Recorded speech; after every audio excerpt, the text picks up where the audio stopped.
नमस्कार. जय श्रीराम. श्री ब्रह्मचैतन्य गोंदवलेकर महाराज यांच्या प्रवचने या पुस्तकातील आज 5 जानेवारीचं प्रवचन.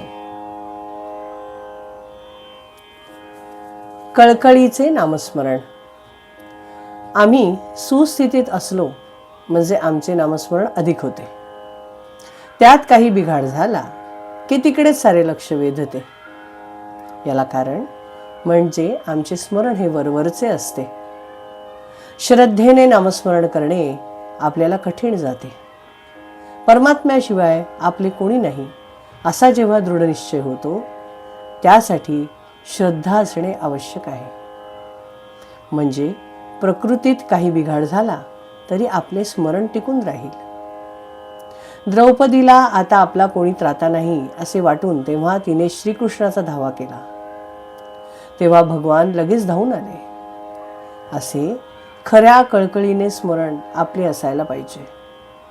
जसे लहान मूल काहीही झाले तरी आपल्या आईलाच हाक मारते, दुसरे तिसरे कोणी जाणत नाही, तसे आपले परमेश्वर स्मरणाच्या बाबतीत झाले पाहिजे. आपली भिस्त खरोखर कोणावर आहे हे संकट काळीच उत्तम कळते. नामस्मरणांच्या पायऱ्या अशा सांगता येतील. पहिली, सुस्थितीतले वरवरचे स्मरण. दुसरी, परमात्म्याशिवाय आपले कोणी नाही ही जाणीव होऊन संकट समयी त्याचे स्मरण. आणि तिसरी, हीच जाणीव दृढ होऊन पुढे अखंड होणारे नामस्मरण. यापैकी वरवर स्मरण करणारा आम्हाला संकटेच नकोत असे म्हणतो, तर साधू संत आम्हाला संकटे येऊ देत असे भगवंताजवळ मागतात. कारण त्यावेळेसच त्याचे खरे स्मरण होते. आपण स्वतः आहोत याची आपल्याला आज जितकी खात्री आहे तितकी खात्री भगवंत आहे अशी झाली पाहिजे. परमात्मा सर्व ठिकाणी आहे ही कल्पना केव्हा तरी आपल्याला होते खरी, पण ती कायम न राहिल्यामुळे दृढपणे आपल्या आचरणात येत नाही. आपली वृत्ती तशी झाली की ती आपल्या आचरणात येईल. भगवंत हा करता आहे अशी आपली दृढ भावना झाली की आपण प्रत्येक गोष्ट त्याला सांगत बसणार नाही.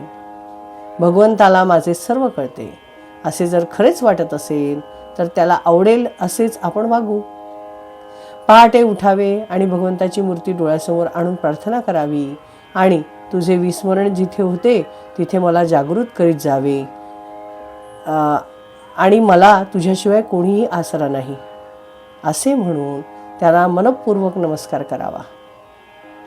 मनुष्य कसाही असला तरी भगवंताच्या स्मरणात त्याला समाधान खात्रीने मिळेल. जो भगवंताचा झाला त्याला जगण्याचा कंटाळा कधीच येणार नाही. विषयाचा आनंद हा दारूसारखा आहे. ती धुंदी उतरल्यावर मनुष्य जास्त दुःखी बनतो. मी भगवंताचा आहे या भावनेने जो राहील त्यालाच खरा आनंद भोगता येईल. भोग व दुःख यात वेळ न घालवता भगवंताकडे लक्ष दिले पाहिजे. जय श्रीराम. श्रीराम जय राम जय जय राम. श्रीराम जय राम जय जय राम. श्रीराम जय राम जय जय राम. श्रीराम जय राम जय जय राम. श्रीराम जय राम जय जय राम. जय श्रीराम.